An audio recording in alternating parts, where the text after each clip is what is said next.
Men in this generation, modern men, young men, whatever it is, they love being cheated on. They actually love it. And what I mean by this is they will go out of their way to select the girl that is the most promiscuous. Ladies, as a single woman, if you are not dating at least 3 to 5 different men at the same time, you're making a major mistake.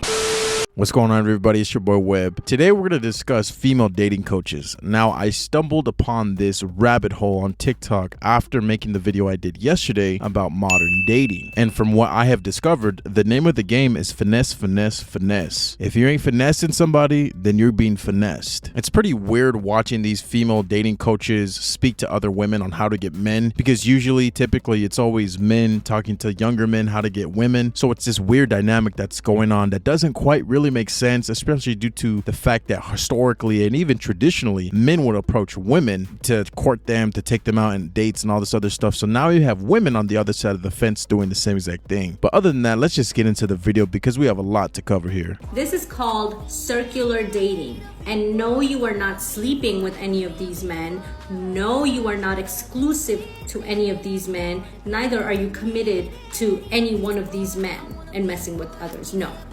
You are simply dating. What does it mean to date? It means to talk, to text, to call, to go on dates. It does not mean that you're in a relationship with any one of them. It does not mean that you are sleeping with any one of them. See, my problem with this is, what are you really getting out of the situation for the female? Because yes, I guess you can get a free dinner, a free date. You get dudes to do for you, but at the end of the day, what are you really doing? Because if you truly want a genuine connection with somebody that's authentic, how are you going to spend all your time, energy, attention, and even your body? Sometimes she says not to, but how many times can we count on that, to somebody else or to multiple people at that? And then what are the men supposed to do in these situations? Just, oh, I guess you're asked out, you're talking to this girl, putting energy, effort, and even financial money into this woman, but I guess she's dating multiple men, so I can't do a damn thing about it but just be a pawn in her game. This is crazy. I can't believe that anybody would advise people to do this, let alone a woman dating coach. But it makes sense because she's looking out for her fellow sisters and they trying to get up and finesse these dudes out here. And it does not mean that you're going to pretend that you're only talking to them and only them if that's not true.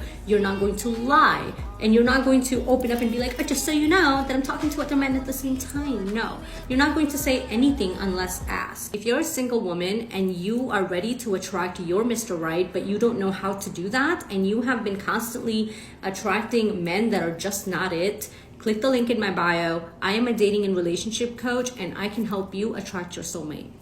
So now we even get into even dirtier territory where she's saying, well, don't tell them that you're dating multiple men until they ask you. Who in the right mind, as a normal guy, why would I assume this woman's dating multiple men? I wouldn't assume that right off the bat. I would assume, oh, she's talking to me, so she's probably giving all her attention to me. See, this kind of snake in the grass, snake oil salesman type beat is ridiculous. And this honestly is what keeps women single. Listening to other single women's advice, even if they're a quote unquote dating coach. And what about the men who they're gonna hurt? That's the biggest thing. So they're gonna emotionally traumatize some of these dudes, and then vice versa. What if some of these dudes emotionally and even probably physically harm these women because of the fact that they're using them? They have this vendetta or they need retribution because of what happened to them. They feel like they got to get back at this girl. I can guarantee she's not telling you girls how to deal with those situations. And another thing, the reason why she's telling these girls not to tell them that they're dating multiple men is because no man in his right mind is gonna put up nor date a woman or even court a woman who he knows is entertaining other dudes. Men in this generation, modern men, young men, whatever it is,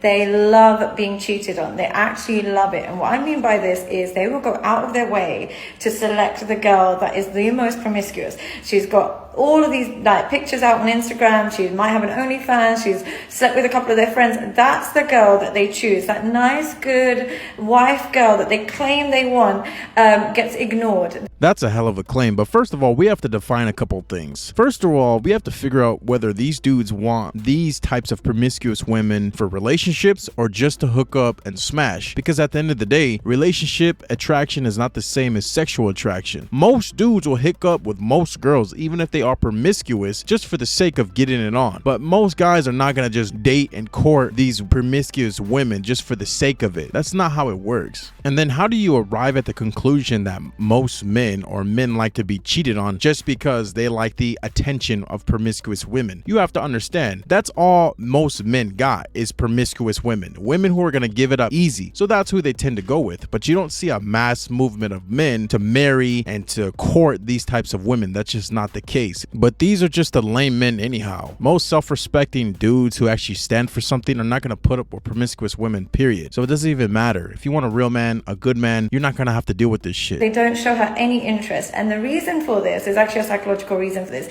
Men are designed to hunt and to conquer. And when a girl is really good, she's easy to conquer. They forget about her, khalas. But when a girl is terrible, becomes really difficult to get her to submit. So they love the chase of her and they get obsessed with her. So they claim, oh, I would never forgive a cheat. I don't like a cheat, blah, blah. Believe me, they love women who cheat. I've said it before, men with the most options, i.e. they've got the money and everything like that, so the high value kind of man that all the girls want, they choose the most promiscuous girls on the planet. They never go for nice, good girls. They pretend they do when they're on a podcast, but in real life, they are only DMing and they're only flying out girls who have OnlyFans, who have their arse out on Instagram. Those are the women that get the most investment from the most desirable men. So make of that what you will. It sounds like she's targeting somebody specific because she's talking about that's who they only talk about on the podcast. I'm not too sure what she's talking about. There's a lot of jumble babble in there where she's not really directing anything, saying that men like promiscuous women. And like I said before, the majority of women who are giving themselves up freely to these expensive men who have the status and the finances, they would do it anyhow. A self-respecting woman is not just going to give her body to a man just because he has status and fame or fortune or whatever the case may be. You have to understand that. I don't know why she's not thinking critically and logically about this situation. Terrible advice for men, terrible advice for women. And even if this was the case en masse, why would you be promoting this? How about you speak against this and stand for something yourself? Okay. What I find men who forgive cheating, because it's so emasculating for them, they find it so emasculating, they start to resent themselves.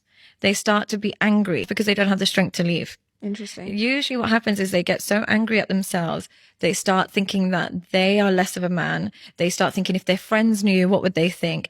And what happens is they have all this anger and resentment, and it comes out in the form of abuse towards the woman or towards them. So I don't know who's paying this woman for counsel or for some type of therapy, and she's also charging like $250 a pop per session. You need to stop right now because she ain't telling you any useful advice, nothing but just babble. She does this weird thing where she takes two conflicting ideologies and then mixes them into one and tries to put that onto her patient or a person and say this is what you believe when it's not. The perfect example was this. She's saying that men who take back cheaters, they start to resent themselves. If a guy is going to take back a cheater of a girlfriend that he has, he's not going to have this ideology of, oh, I'm going to resent myself, because he's going to be happy. He's going to be the little simp that he is, happy to take back his cheating girlfriend. From the outside looking in, real men will resent that, because real men will say, why are you taking her back after she cheated on you? Now, the situation may depend and vary, but most men will agree, don't take back a cheating girlfriend. it will turn into controlling behavior. It will turn into insults. It will turn into,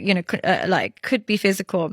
Men don't know how to process emotions, so they process it physically. Men don't know how to process emotions, so they process it physically. Last time I checked, men are not aliens or robots that don't know how to deal with emotion, where all they know how to do is smash things. To be a psychologist, a therapist, a counselor, whatever the hell that you are, you're really showing that you don't know what you're studying. Why would you say something ignorant as that? If men didn't know how to deal with their emotions, we would see the murder rate and all these other crimes skyrocket to the limit, because as soon as a man was disrespected in any way, he would do something criminal. This is dangerous advice and misinformation that they're spreading about men, and this is why women stay single to this day, because they're listening to women like this, who you know has never had a good man or a good father or a grandfather or older brother to teach her, hey, some of your beliefs are off and they're just not true, especially for a psychologist. Okay. And so through anger is really, the deep root of anger is probably some form of depression. So it does something to them that's not good for them. For women, we have so much social social support when we've been cheated on. We can talk to a friend who's been through the same thing. We can talk to our mom. Whereas a man starts to think, I'm not a man if she's done this. She is so out of touch with male and female psychology that I'm convinced the only reason she gets clients is because of the way that she looks. I mean, look how much makeup she puts on. For a psychologist, this is kind of ridiculous. It might be new information to her, but men do have social circles that they could come around and talk to. They have fathers, and if you don't have a father, you have a grandfather. Not a grandfather, then you have an uncle, an older brother, older cousins, even your friends. We do have people to express our feelings and emotion towards. It may not be crying and sitting around and gossiping like women, but there's a way that we can outlet that, whatever it is that we're feeling. And if not, some dudes choose to hold it in. That's on them. But to say all men don't know how to deal with the emotions and they just have this pent up rage and anger inside of them and they feel like they're less of a man because something bad to happen to them, that's just not true. All men know bad things happen, and bad things happen to good men especially. So you have to go with the punches and work your way and learn how to deal with these type of situations to become stoic. And at the end of the day, I see more stoic men than there are women. I had about enough with the ridiculousness, so let me know your guys' thoughts down below. Make sure if you want me to react, comment, give you some type of advice, to hit me up at thedonwebbspeaks@gmail.com. That's where you can find me. Also, if you're new to the channel, make sure to subscribe. We're on the way to 1,000 subscribers. Other than that, I'll see you guys in the next video. Peace.